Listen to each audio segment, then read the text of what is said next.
Aye, kuwe kuwa madue. Aye, kuwe amadue. Aye, kuwe kuwa madue.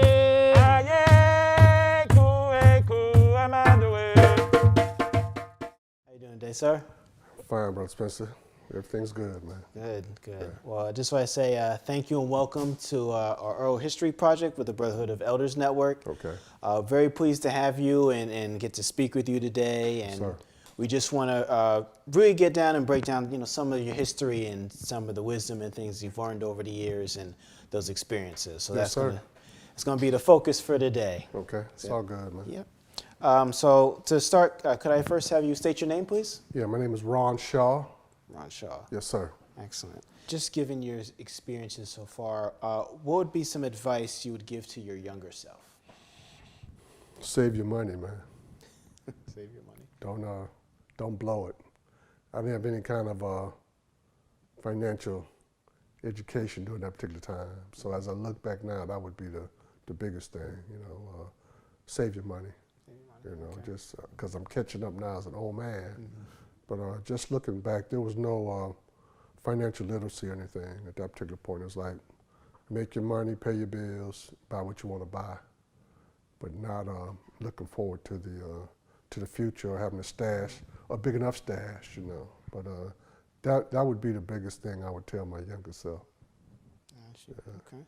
What would be some advice you would give to your younger self?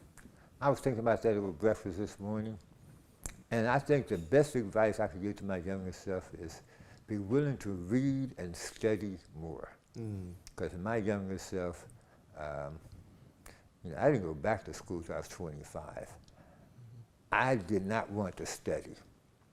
I was good at math, so the things I was good at, but if I was willing to put more hours, and that's what I would tell anyone, be willing to put time in studying,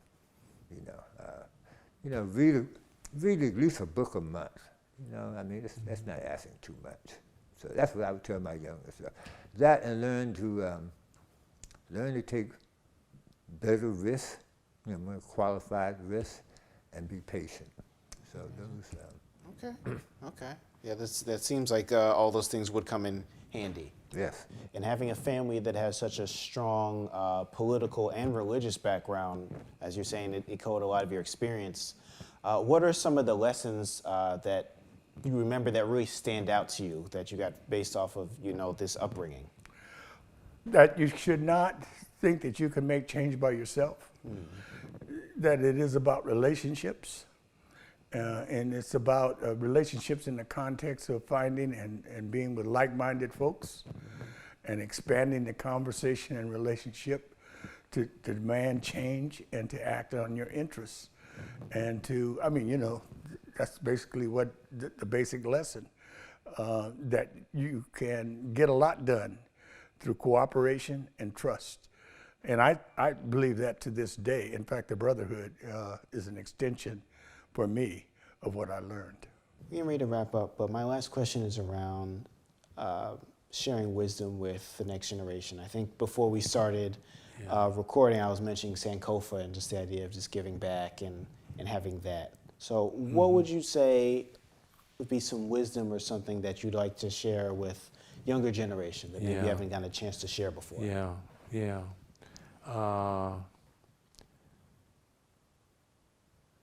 The advice that I would give to young people,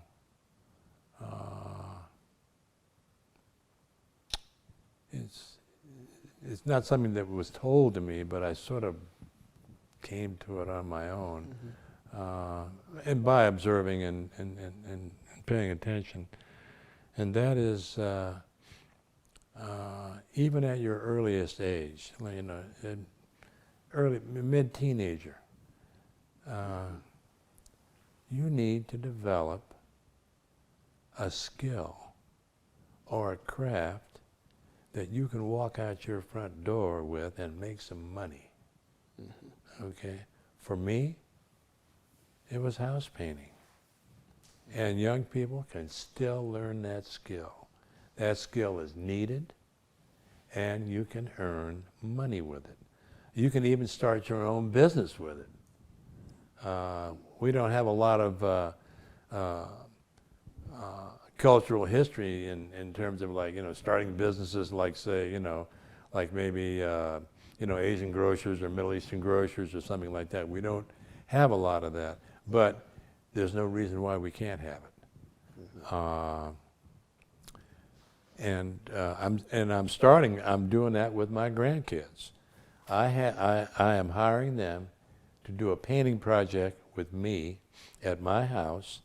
I'm buying the paint, and I'm going to show them how to mix the paint, how to choose the paint, how to prepare your hands so that you don't have paint all over you when you're done. And I'm going to get them the basics of a skill. Another set of basic skills: cleaning, heavy-duty cleaning. You can make money doing that. Somebody's house is full of the outside is covered with automobile soot.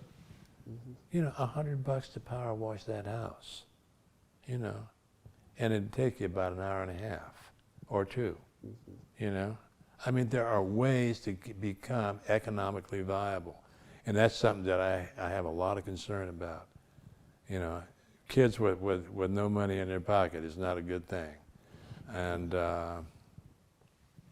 so I would really encourage kids to pick up a simple skill. This just popped into my head: shopping for elders.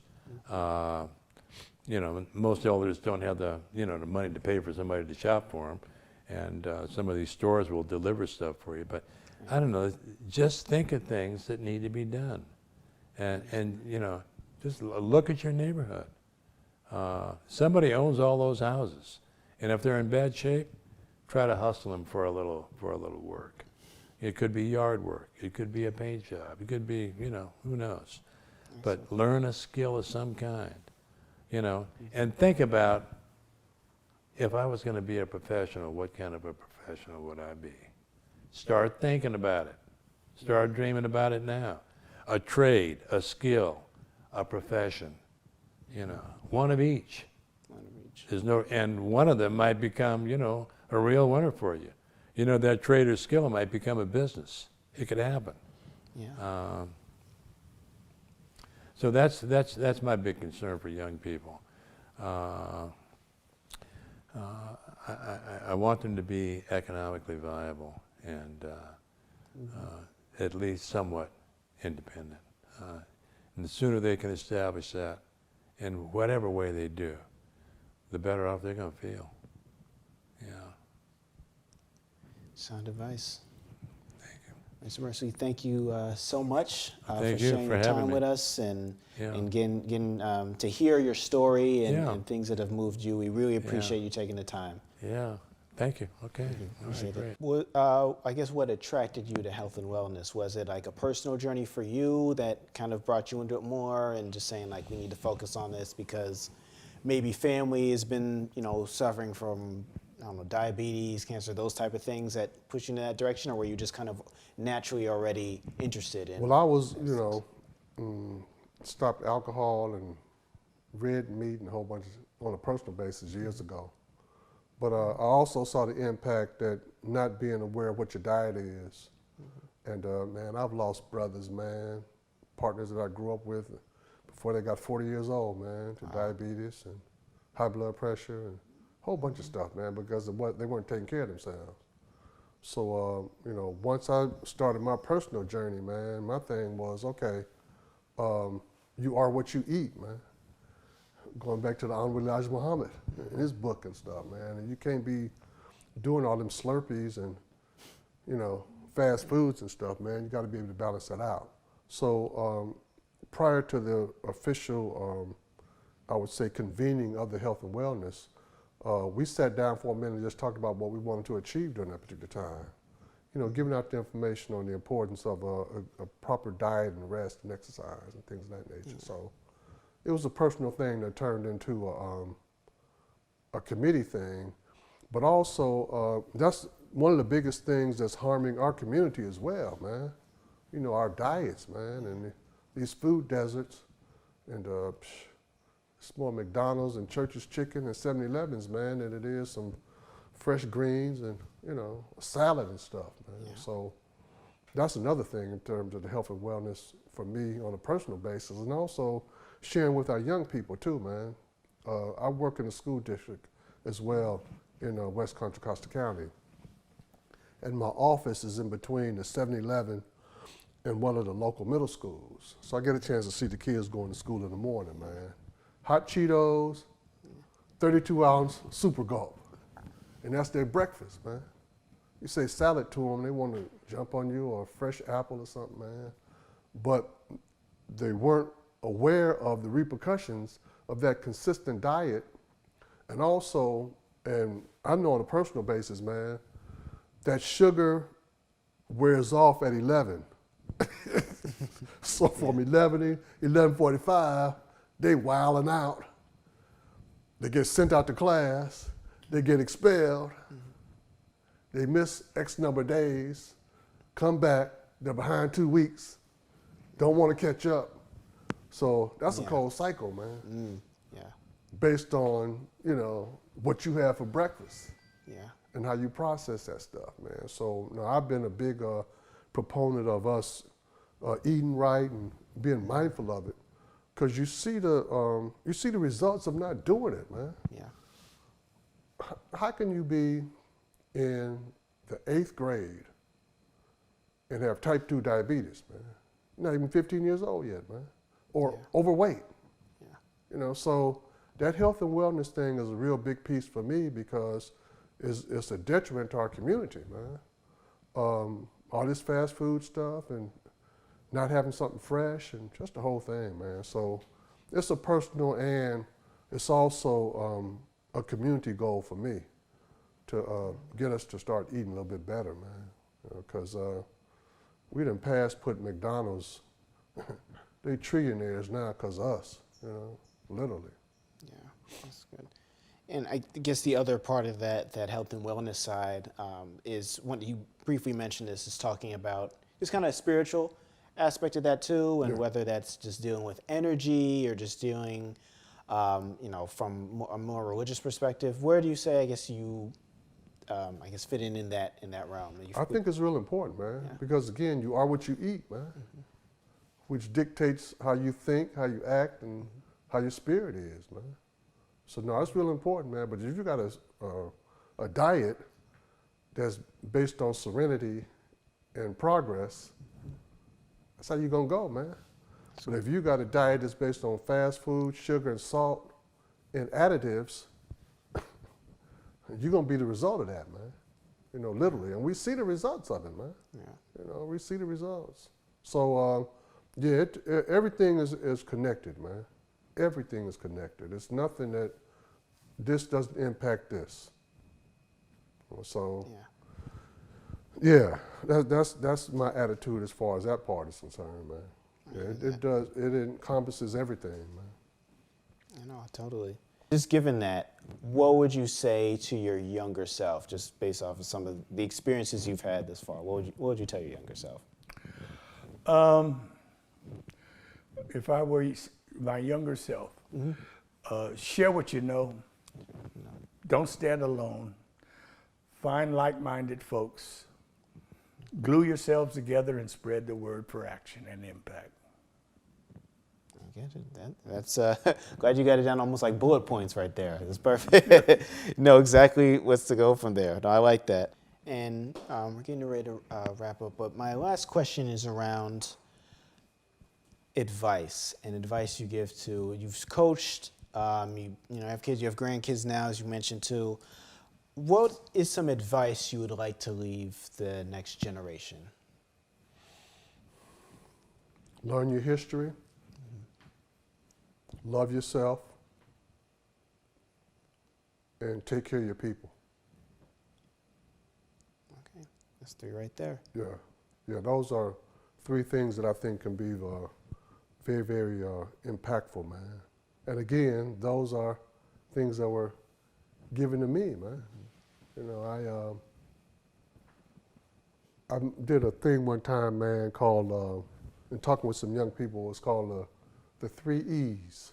3 E's. expectation, example, and exposure.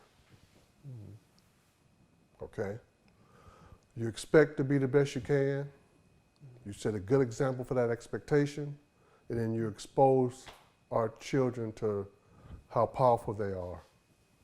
Wow. And that's one of the well, not one. That's a topic that's been in my repertoire for a few years, man. You know, I expect you to be great, and I'm gonna try to be the best example that I can, and then I'm going to expose you to some things too that's gonna help you out. I've been very, very fortunate that all three of those things have been a part of my life. And going back to another piece real quick that you talked about that had an influence on me. Back in 1969, I had a chance to visit the Black Topographical Research Center in Chicago, Illinois. Okay. One of the first black think tanks.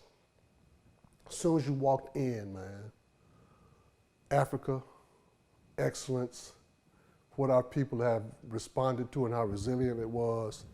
And I stayed in there, man, for about 2 hours, man. Okay. Later that year, Fred Hampton and Mark Clark were assassinated in Chicago, man. Yeah. So Dr. King in '68, Black People Topographical Research Center to get energized in the summertime of '69, and then that winter, Fred Hampton and Mark Clark got killed. That changed my conscience to this day, man. Wow. Those three events. It really, really did. And I got a chance to see Chairman Fred a couple of times, man. Brother never talked about no violence, man. Never talked about violence.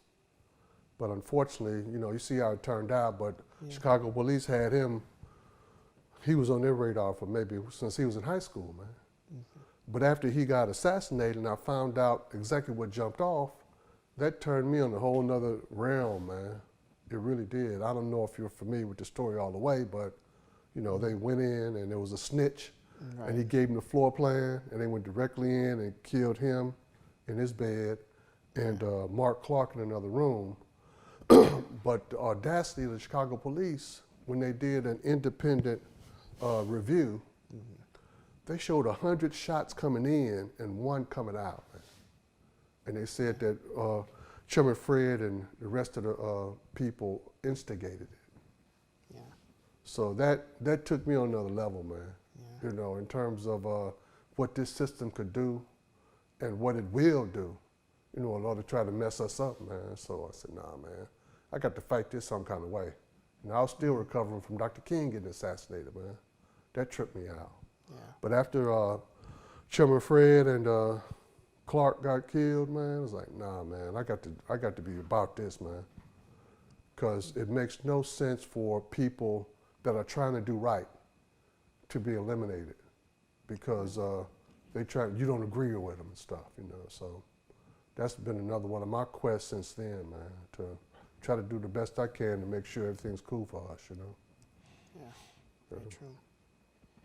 Well, Mr. Shaw, thank you so much for your time today. We really appreciate you sharing your history, sharing your knowledge and your wisdom with us. Appreciate it, man. Thank you for inviting me, man. Absolutely. Appreciate it all the way, man. Is there anything else you'd just like to share with our audience or something that's on your mind? I'm grateful for the Brotherhood of Elders Network and the work that they're doing. It's very, very important that we have an opportunity to replicate this across the country. Yeah. And I think if we are able to, everybody's going to be better off, man. So I'm thankful for the network. I'm thankful for the brothers in the network, and we just got to keep on, man. You know, the universe dictates that it's not going to be negative all the time. Right. So we just got to keep on fighting, and if it's not in our lifetime, you know, our grandchildren and great-grandchildren are able to reap the benefits of being treated as a full human being, you know, on this planet. So, absolutely. Yeah, that's one of the things I'd like to leave everybody with, man. But we gonna keep on doing it, man, because they ain't stopped us yet. Mm-hmm. So right. Ain't gonna be no stopping. But have confidence that we're going to get there. I hear that. Yeah. And where did you get the, I guess, resilience to just continuously deal with so many of these issues and as you're dealing with, federal government, as the thieves, as you mentioned earlier, that seems to be really taxing, just have to constantly just kind of go back and forth. And as you mentioned, basically raise enough money to bid on land that was already owned. So how do you get the resilience? It hasn't been hard, really. I mean, first of all, I was fortunate enough to go to college, get an advanced degree, able to think, learn a lot of things. There was too much in my face not to do something about it. Knowing what you know, how can you relax and have any peace of mind without acting on what you know? That's been a driving force in my life. And I had parents and grandparents that felt the same way and did the same thing. I mean, growing up after church on Sunday, we would have a political discussion eating chicken. Wow. In the house. We were talking about what was wrong and not about what was just wrong. What are we going to do about it? Because that would always be the thing. What you going to do about it? And if you know too much not to act. That's a good way to put it. Just speaking about some of that wisdom, what would you say it would be some wisdom you'd like to share with the next generation or some youth that you have a chance? Well, something like them to know. Yeah. Never give up. Never give up. And you think that we or you have it hard. Mm-hmm. Read some of your history books. I mean, some of those land grant colleges, Howard's not one of them, but some of the historically black colleges, black folks gave everything they had to buy lumber so this school could be built, knowing that it's not going to make them smarter, but their kids for their kids' kids. So they had that type of foresight, and I think that's something that, I guess what I'm saying is, everything is not instantaneous. We live in a light switch environment, but you have to learn how to accept things that move a little bit slower. And that's hard. Yeah, that's hard. And, you have to accept being knocked back a few times. I think anyone who's worked professionally around white folks will say, well, I trained this person and I thought I was going to get the job and they gave the job to him. That happened. It probably happens a lot now, but maybe, I don't know how much it happens now because I'm not in the workplace, but I've seen my share of that. So you do a workaround. You do a workaround. It helps to have people like us, you and I and Cole over there, to help our young folks do workarounds, as opposed to picking up a gun and going to shoot somebody. Any difference. Is there anything else that you would like to share, or you think that folks would like to know, or just to share with our audience? Well, there was one piece that you talked about, it was in a question, was about black history or something. And I crossed the word black and I said African. Because when I was in college, one of the famous theorems that physics and math teachers think is called Pythagoras Theorem. Well, Pythagoras was this Greek guy who studied in Egypt.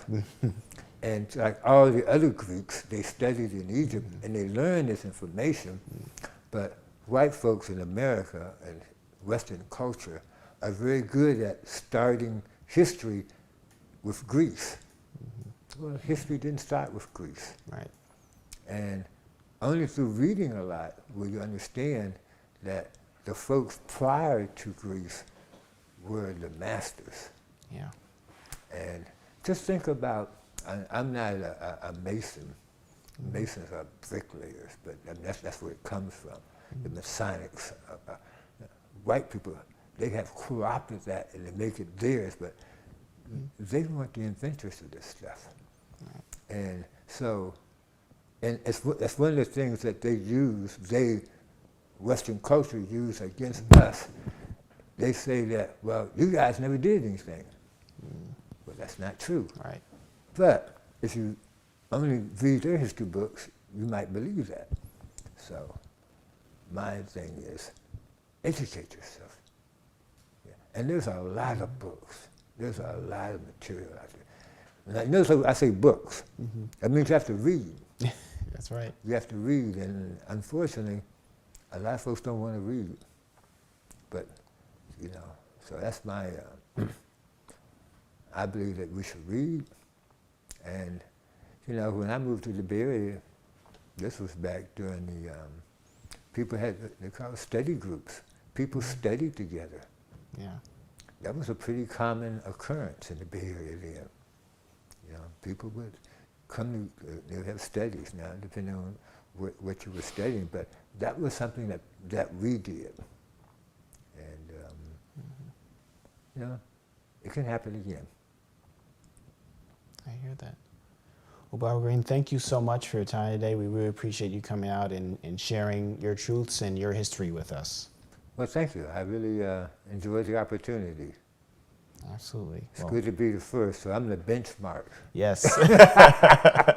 The bar has been set very high. Yeah, well, we'll see. They may say it's set low. But anyway, I've done it. Well, thank you. And Thank you it's so been my much. pleasure. I really, you know, you did a good job. It's very, very relaxing. You know, you got these bright lights on. That's good. That's good. Well, thank you. We're happy we're able to do this and get you here today. And so much wisdom you share with us. So we appreciate it. Well, we must share. Yeah. We must share. And you know, I'm certainly glad that you're still here with us. I'm just curious because there's so much stress that gets put on us, particularly as Black men, just kind of moving and navigating throughout this world. What are some of your ways that you've been able to deal with stress? Well, fortunately, I have had a very successful 52 years of marriage to a wife that just has exceeded what I thought I could ever deserve or have. And then to have kids and grandkids that I'm so proud of. And then to have an extended family beyond that, that I know and that loves me and that we care about each other. And now to have a circle of Black men in the Brotherhood. I mean, what more do I need than that to be able to survive these circumstances that I've been describing that have been so negative and impactful in the wrong way on African Americans in this country. Yeah, that's having a good support system goes a long way. And what would you say, or what would be some wisdom that you would have for a younger generation? You mentioned, you know, grandkids and that. What's some wisdom that you'd like to impart with them? Pay attention to where you are. Seek out advice, welcome advice. Share what you know. Find like-minded people. Change what's in your face, but don't go alone. Think about and imagine what could be, and then work backwards to see what it might take to be what could be. Very good, very good.